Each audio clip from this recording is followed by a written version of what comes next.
Hello guys! Hello Aquarius! Welcome dito sa aking channel, Kapalaran 888.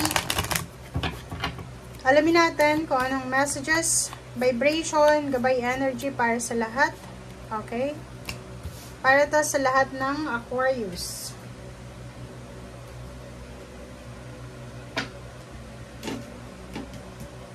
Okay, children, dove, and originality. Wow, 3 messages pero magkakaiba siya. Ang children na to, if you have children or pwedeng apo, pamangkin or wala ka pang anak pero may mga pamangkin ka, siguro marami kang mga inaalala sa kanila, like sa health nila, sa pag-aaral, sa future, parang ganun. So dito sinasabi, huwag kang masyadong mag-alala, okay? Wag kang mag-aalala. Isipin mo na may Panginoon na nakasubaybay sa kanila. Okay? They're being protected, they're being guided ng ating universe, ng ating Panginoon. May mga spiritual helpers sila and guides. Okay. Wow. Nako. Siguro buntis ka ngayon. Meron ka sigurong mga pinoproblema para sa pagbubuntis mo.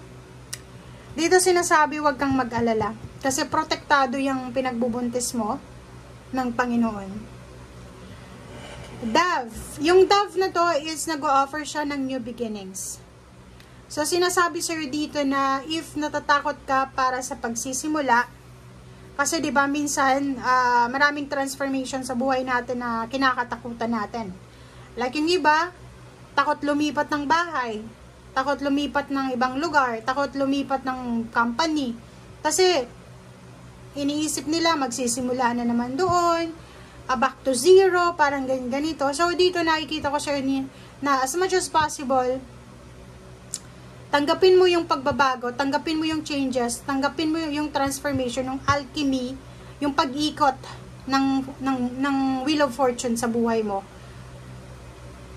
Yun, leap of faith, hayaan mo lang kung ano yung darating, tanggapin mo, acceptance. Huwag kang masyadong nakafocus sa outcome. Diba? Isipin mo kung anong mangyayari, bahala na. As long as ginagawa mo sa ngayon, kung ano yung obligations mo. Originality, blaze your own trail, be authentic. Diba? Kung alam mo na sa sarili mo na ano ka naman, totoo ka sa sarili mo, bakit ka matatakot? Diba? So, yun. Second deck tayo, Vesta, Home. So, yun na nga. Masyado kang natatakot para sa pamilya mo, sa kapatid mo, sa pamangkin, sa magulang. Wow! Dito sinasabi sa'yo ng your household, ng Vesta Home, your household situation is improving. Okay? So, yun na nga, huwag kang masyadong matakot. Tingnan mo to, oh. Pwede kang, kung halimbawa gusto mong lumipat ng bahay, lumipat ng lugar, or posibleng mga additional to, like, yung kapatid mo gusto ng mag-asawa, huwag kang matakot, diba? Hindi mo yun obligasyon, yung takot na yun, okay? Or hindi mo obligasyon na katakutan yung mga pagbabago na nagaganap sa pamilya mo. Okay? Butterfly Maiden. Transformation. Kasasabi ko lang sa'yo, diba? Makaka-experience ka, Aquarius, ng isang napakalaking pagbabago. Sobrang laki niya. Tingnan mo, oh. Napakalaki. Makaka-experience ka ng napakaling pagbabago na pwedeng magdala sa'yo ng napakalaki rin na biyaya, pagpapala. Pwedeng yun, may edad ka na ba, tapos nabuntis ka, natatakot ka ngayon? Or nakunan ka na, tapos nabuntis ka ulit? Or pwedeng lalaki ka, nakabuntis ka? Dito sinasabi sa'yo, no, improving yan eh, improvement yan. Ba't ka natatakot? Okay, blessings yan eh. Okay?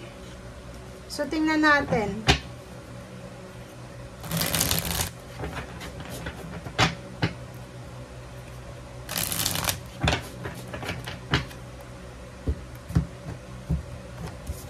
Wow, sa ilalim siya. Oh. Okay.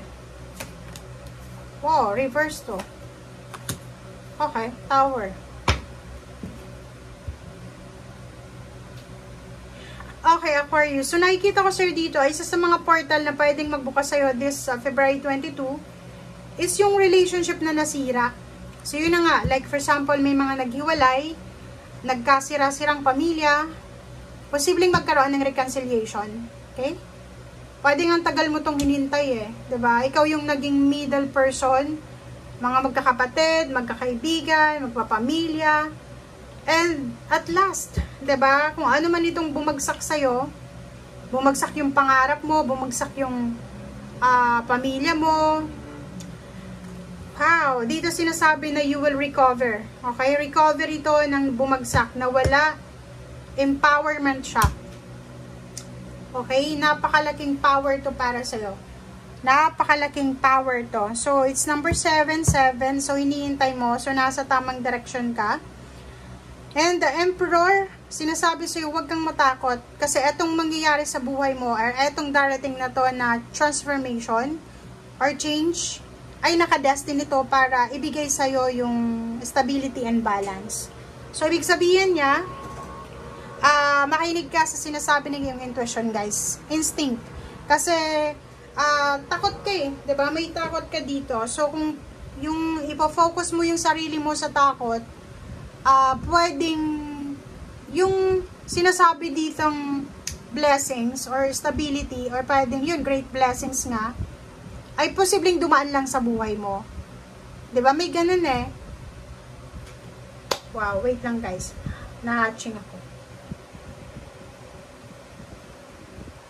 Okay.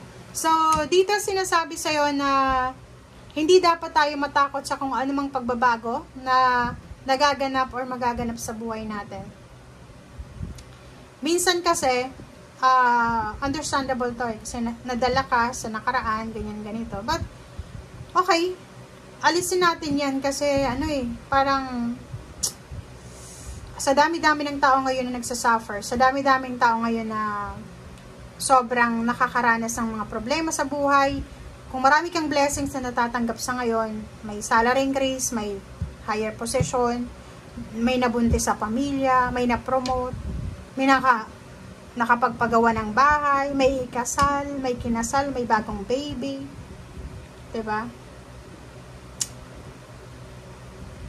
Huwag kang matakot. Basta yun ang nakikita natin dito na portal is papasukin mo kung ano yung magbabago na yan. Papasukin mo, huwag kang matakot. Okay? And pray, ask guidance and assistance sa ating Panginoon. Okay? Thank you guys. Bye!